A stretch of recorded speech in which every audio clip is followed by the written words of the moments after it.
To Kill a Mockingbird by Harper Lee. We are in chapter 2.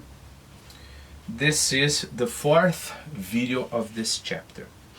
Look, before you continue this video, I advise you to read the first, second, third, fourth, and fifth paragraphs of this chapter. I'm going to post this part in the description of the video because I'll ask you sometimes very specific questions, okay? Very nice. So my first question is, it's a methodological question. For example, in my second question, I'll ask you the name of the town, a very specific thing. My question for you, and I would like you to try to answer, is why should I ask you something that specific? There isn't a correct answer, but I would like you to try to answer this question, right? Why should I ask you the specific name of a town, you know, and not only about ideas in general? So try to answer.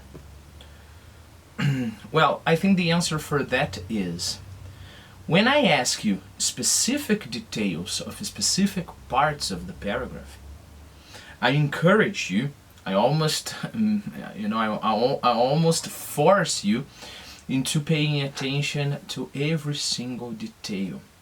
Keep in mind that one of the things we do very well as, human beings is we read something and we think we understand everything, but if we really pay attention to one paragraph, for example, we will find other layers of meaning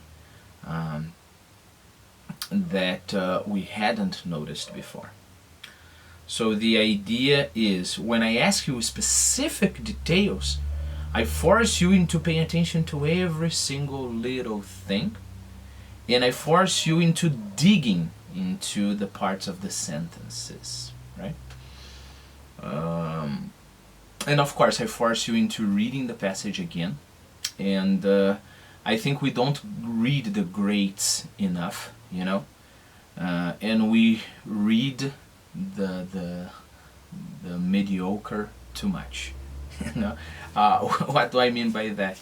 I don't know, get a guy like Machado de Assis in Portuguese, right?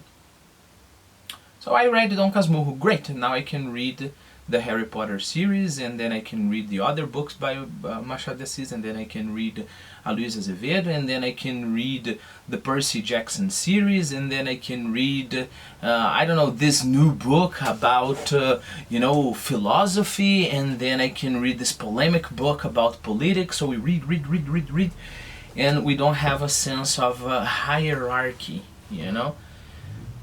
What does a sense of hierarchy tell us? It tells us that some books should be read again and again and again and again and again and again.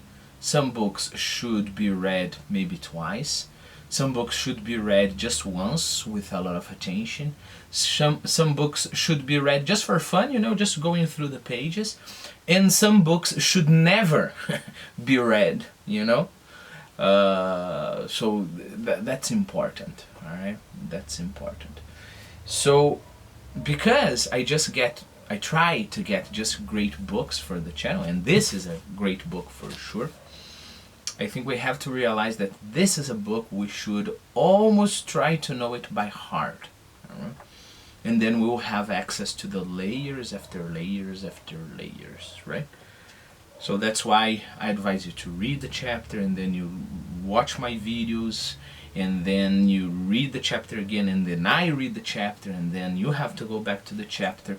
It means that you're not going through the book.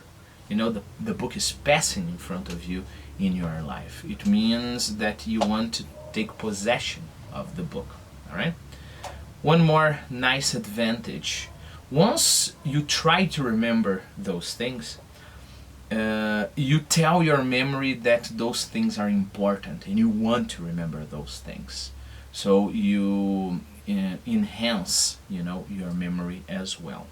Okay, so that was the first question, which was actually an excuse for me to explain to you the kind of method I've been using here, a part of the method. So the second question is, where did Dill return to? Answer: he returned to Meridian. Okay. Question: what has the narrator most looked forward? Sorry, just the intonation here. What has the narrator most looked forward to in her life? Answer: she most looked forward to the beginning of school, right? Take a look at this construction, right? What has the narrator most looked forward?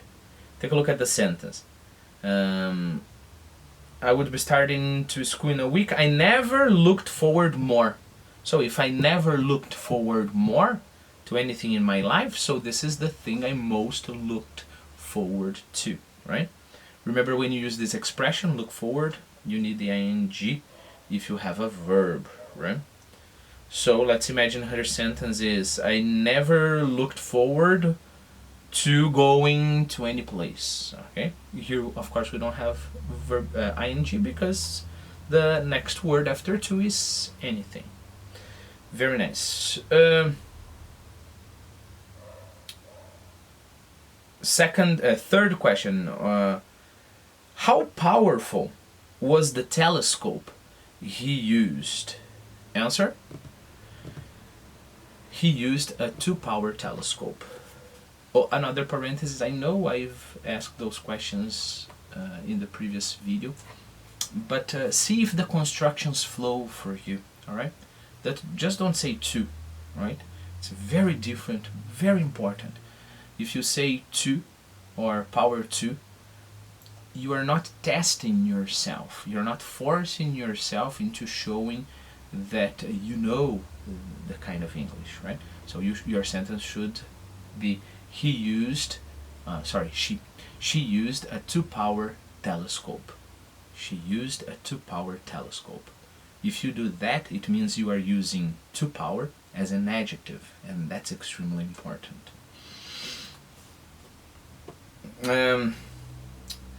Question: where was the narrator as she saw the kids playing?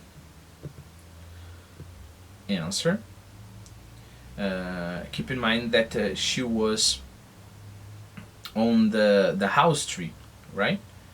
The tree house. So she was there on the tree house. Why is that so important? So my next question is actually a challenge. Stop the video, read the end of that first paragraph, and tell me about the relation between where the narrator is and how she describes the kids in the schoolyard. So answer. I hope you have tried the exercise. Take a look. When she says learning their games, she was there in the tree house, right? Learning their games, following Jem's red jacket through wrinkling circles of blind man's buff. I hope you remember what is that game, wrinkling circles. So you imagine you are, I don't know, you are filming it from a drone. Let's put it this way. So you see it from afar, and you know, there is the circle going, you know, I don't know, uniting and wrinkling, right? Wrinkling. So it's just possible to see the kids as a wrinkling circle because you are far. But then there is something very interesting here as well. That is this: secretly sharing their misfortunes and minor victories. Now here, not only we have the visual sensation, but we have a little bit of spiritual sensation. You know, there are some movies, or I don't know, there were some movies where the gods would be in the clouds, you know, looking down to the earth, you know, and I don't know. We don't even need to mention movies, but in the Iliad and the Odyssey, right? And they would look to the men, right, the mortals fighting there, and it's interesting because, of course, there is this vision, but there's also this sensation that yes, they have those, you know, petty. We call it petty victories, petty losses, you know.